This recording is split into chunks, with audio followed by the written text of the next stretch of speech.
انی تارکن فیکم ثقلین، کتاب اللہ ہے وہ اطرتی ما ان تمسکتم بہما لن تضلوا بعدی ولن یفترقا حتی یرد علی الحوض۔ بڑی مشہور روایت ہے، بڑی بڑی مستند کتابوں میں، بعض صحیح کتابوں میں بھی یہ روایت ہے۔ بڑے بیدار لوگ بیٹھے ہوئے ہیں، میاں اگر کتاب صحیح ہو تو یہ ضروری نہیں ہے کہ اس کا لکھنے والا بھی صحیح ہو۔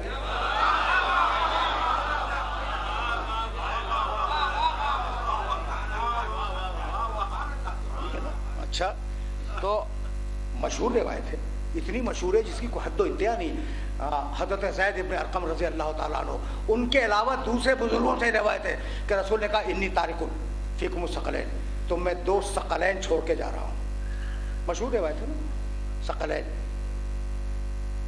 برابر کی قیمتی چیزیں، بہت توجہ رکھنا، ثقلین برابر کی قیمتی چیزیں، گراں قدر چیزیں، وہ تمہیں چھوڑ، انی تارکن، میں چھوڑ کے جا رہا ہوں۔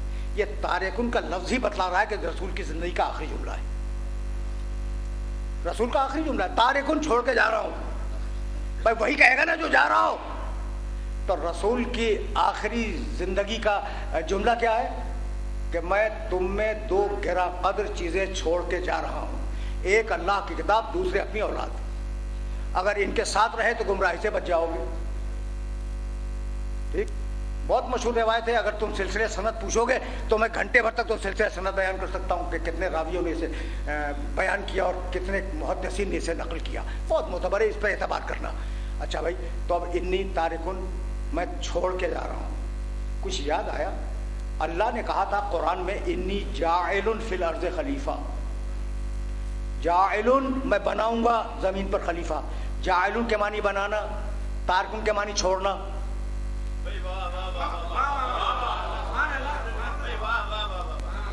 میسج پہنچ گیا؟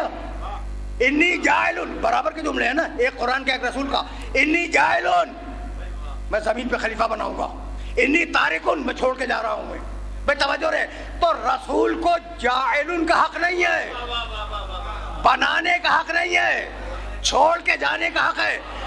جو حق رسول کو نہ ملا وہ آپ کو کس نے دے دیا؟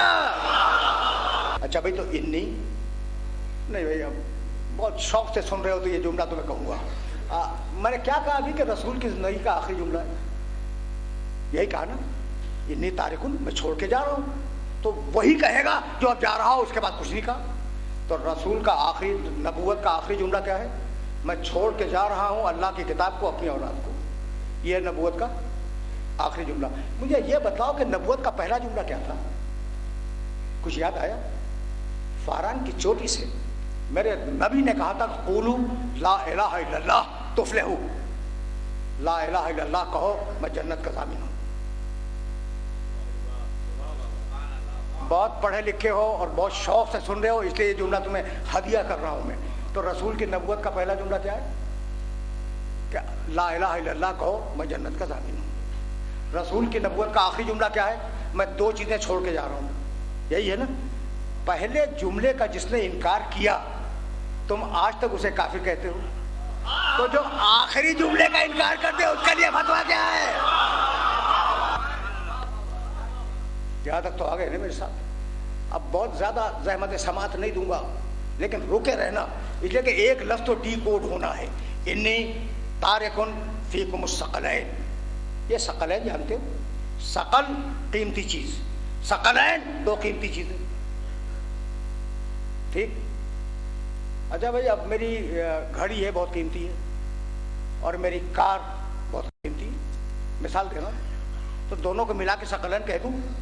وہ کہیں گے بھائی وہ گھڑیوں میں ہے، وہ کاروں میں، ان دونوں کو کہاں سے جوڑ دیا آپ نے؟ تک نہیں بیٹھتا۔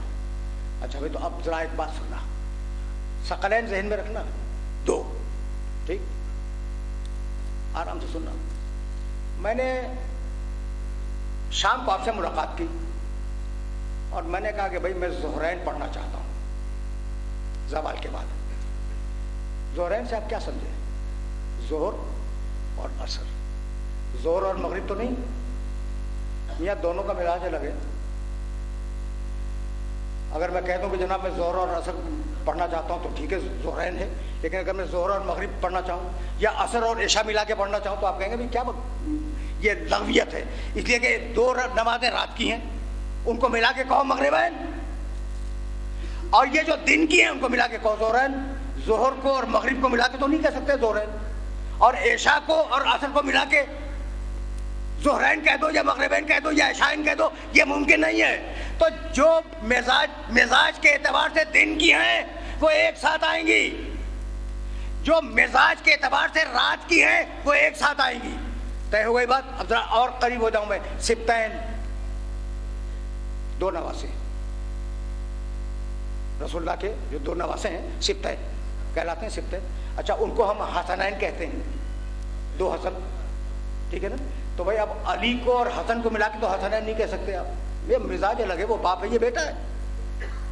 تو ضروری ہے کہ جب 2 ملائے جائیں تو دونوں کا مزاج ایک ہو، دونوں کی طینت ایک ہو۔ انی تارک فیکم الثقلین، جو مزاج قرآن کا ہے وہی مزاج آل محمد کا ہے۔ انی تارک فیکم الثقلین، کتاب اللہ ہے وہ عطرتی اہل بیتی، میں تمہیں 2 برابر کی گرا قدر چیزیں چھوڑ کے جا رہا ہوں، ایک اللہ کی کتاب، دوسرے اپنی اولاد۔ ماں ان تمسکتم بہما، اب یہ جملہ بھی تمہیں کہہ دوں تو بہتر ہی ہے، ماں ان تمسکتم بہما، بھئی یہ کن سے گفتگو ہو رہی ہے؟ رسول فرما رہے ہیں، تو جو رسول کے زمانے کے ان سے بات ہو رہی ہے۔ ماں ان تمسکتم بہما، میرے دوستو سنو، اگر ان کو تھامے رہے لن تضلوا بعدی، میرے بعد گمراہ نہیں ہوگے، اگر ان کے ساتھ رہے گمراہی سے بچ جاؤ گے۔ تو یہ کیوں کہا رسول نے؟ گمراہی کا امکان تو تھا، سمجھ میں آئی بھائی؟ جب رسول کہے کہ تم اگر ان کو تھامے رہو تو گمراہی سے بچ جاؤ گے، تو امکان گمراہی ہے نا، خطرہ تو ہے گمراہی کا، تو جن میں خطرہ ہو گمراہی کا آپ انہی کو امام بنا کے بیٹھ جائیں، یہ کون سی منطق ہے؟ سمجھ رہے ہو بات کو؟ بھئی اگر یہاں تک آ گئے تو اب ثقلین کو قیامت تک جانا ہے، لن یفترقا، یہ دونوں الگ نہیں ہوں گے، حتی یرد علی الحوض، یہاں تک کہ قیامت کے دن 7 حوض کوثر پہ آئیں گے، یعنی آل محمد قرآن کے ساتھ، قرآن آل محمد کے ساتھ یہ جدا نہیں ہوں گے۔ تو اگر آج کوئی، بھائی توجہ رہے، یہ جملہ اگر پہنچ گیا تو میری آج کی محنت سوارت ہو گئی۔ لن یفترقا، قرآن آل محمد سے جدا نہیں ہوگا، آل محمد قرآن سے جدا نہیں ہوں گے، قیامت تک ساتھ رہیں گے۔ تو اگر آج دنیا میں قرآن موجود ہے تو آل محمد کا کوئی امام یقیناً موجود ہے۔